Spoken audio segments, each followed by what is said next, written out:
2008 में मालेगांव में जो बम ब्लास्ट हुआ था, उसके बाद कांग्रेस ने उसको भगवा आतंकवाद का नाम दिया। और हिंदुस्तान में भगवा आतंकवाद नहीं होता है, हिंदुस्तान में भगवा आशीर्वाद होता है। और इन्होंने हमेशा जो हमारी संस्कृति है, जो हमारे पूजनीय स्थल हैं, जो हमारे पूजनीय स्थान हैं, पाकिस्तान को खुश करने के लिए हमेशा इन्होंने हमारा अपमान किया है।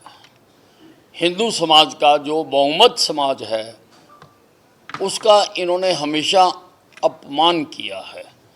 पहले तो 10 लाख लोग मरवा के इन्होंने पाकिस्तान बनवा दिया।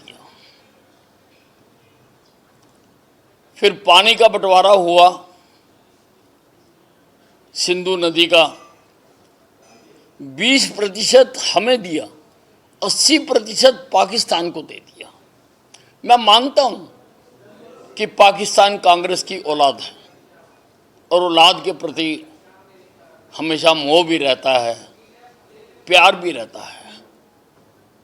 और हमेशा, चाहे वो कारगिल का युद्ध हुआ हो, चाहे अब जो युद्ध हुआ है या सर्जिकल स्ट्राइक हुई हो, तो कांग्रेस ने हमेशा पाकिस्तान का पक्ष रखा है, हिंदुस्तान का पक्ष नहीं रखा। अब भी पार्लियामेंट में जो ऑपरेशन सिंदूर पर बहस हुई है, किसी ने भी हिंदुस्तान का पक्ष नहीं रखा कि हमारे सैनिकों ने किस प्रकार से, किस बहादुरी से पाकिस्तान को थोड़े से दिनों में ही घुटने टिका दिए, उनके एयरबेस तोड़ दिए, उनका एयर डिफेंस सिस्टम तबाह कर दिया और उनको घुटनों पर ला दिया। हमेशा ये उनको खुश करने के लिए बात करते हैं।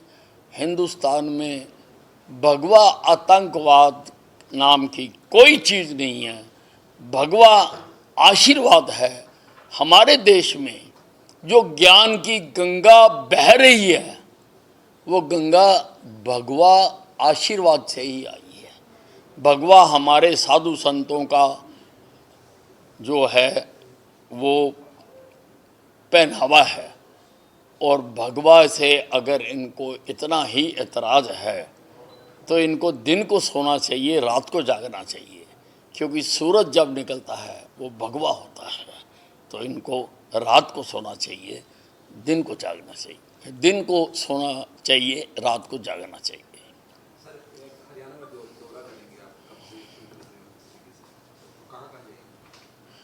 नहीं, देखिए, मुझे सारे हरियाणा से, लगभग हर ज़िले से कार्यकर्ता मेरे पास आते रहते हैं, मुझे कहते रहते हैं कि भी आप हमारे पास आइए। वो मुझे बुलाना चाहते हैं। तो अब मैं जल्दी ही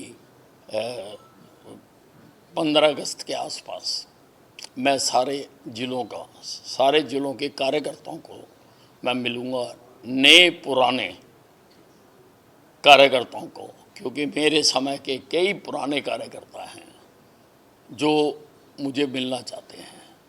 नए भी बहुत लोग आ गए, उनसे भी मिलना बहुत आवश्यक है कि उनका पता होना चाहिए। मैं सीनियर मोस्ट विधायक हूँ हरियाणा का, मैं 7 बार जीता हुआ हूँ।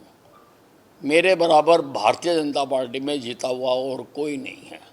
तो पार्टी के काम को आगे बढ़ाने के लिए मैं सारे हरियाणा का दौरा करूँगा। इसका दौरे का प्रारूप क्या रहेगा? कोई मीटिंग्स होगी, रैली? देखिए, मैं कहीं पर भी कोई जलसा नहीं करूँगा, कहीं पर भी कोई मीटिंग नहीं करूँगा। मैं तो कार्यकर्ताओं को मिलने के कार्यक्रम बनाऊँगा और कार्यकर्ताओं को सूचना दे दी जाएगी, उनसे इकट्ठे मिला जाएगा। और अगर कुछ लोगों के घर जाके मिलना होगा तो मैं उनके घर जाकर भी मिलूँगा। नहीं, मैंने आपको बताया ना, 15 अगस्त के आसपास शुरू करेंगे। और इसके लिए बाकायदा मैं टीम बना रहा हूँ कि जो मेरे कार्यक्रमों को आयोजित करेगी। सर, सुरजेवाला जी लगातार लॉ एंड ऑर्डर पे बहुत सवाल उठा रहे हैं हरियाणा के कि जंगल राज कर रहे हैं, उसकी क्या करेंगे? सुरजेवाला जी तो सुबह उठ के जैसे बच्चा रोने लग जाता है, वैसे ये सुबह उठते ही बोलने लग जाते हैं। लॉ एंड ऑर्डर को हमारे मुख्यमंत्री जी पूरी तरह से उस पर निगाह रखे हुए हैं और उसको दुरुस्त करने के लिए जो भी प्रयास किए जा सकते हैं वो उठा रहे हैं।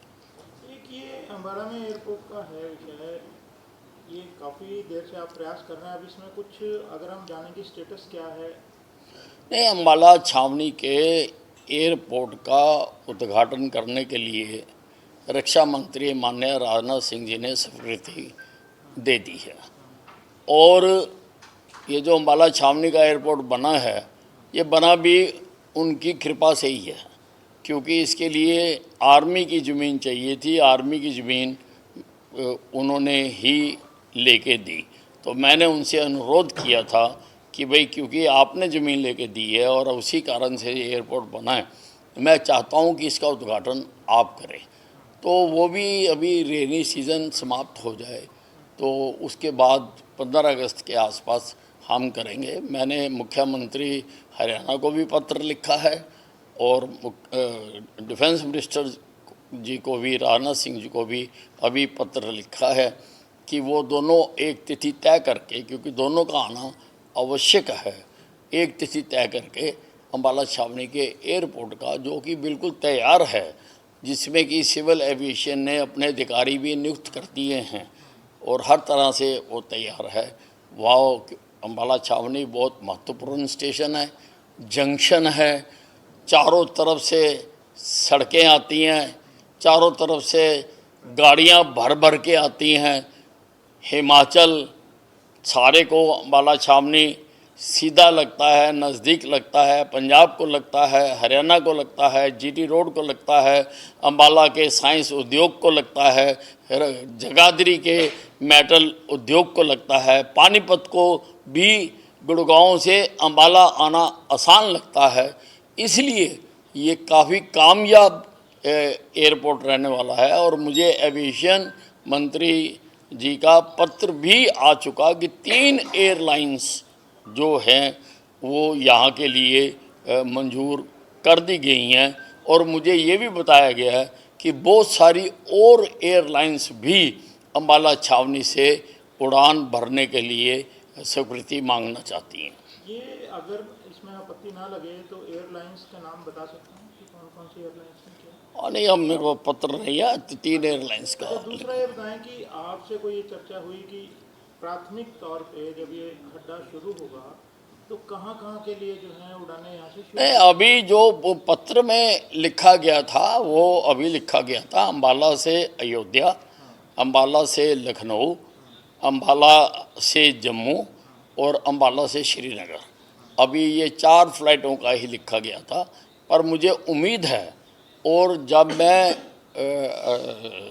केंद्रीय जो एविएशन मंत्री हैं उनसे मिलने गया था, उन्होंने मुझे वर्बली भी कहा था कि कुछ और एयरलाइंस भी हम इसमें जोड़ देंगे अम्बाला छावनी में। तो ये कार्गो का भी यहाँ पे हो सकता है क्योंकि अम्बाला इम्पोर्टेंट स्टेशन? नहीं, मैंने माननीय केंद्रीय मंत्री जो हमारे मुख्यमंत्री भी रहे हैं मनोहर लाल जी को एक पत्र लिखा है कि यहाँ के व्यापारियों की काफ़ी मांग आ रही है। मेरे पास डेपुटेशन आकर मिल रहे हैं कि यहाँ से कार्गो का भी शुरू किया जाए, क्योंकि हमारी जो एयर पट्टी है वहाँ पर कोई भी बड़े से बड़ा जहाज़ भी उतर सकता है, तो इसलिए कार्गो का यहाँ से चलाया जा सकता है।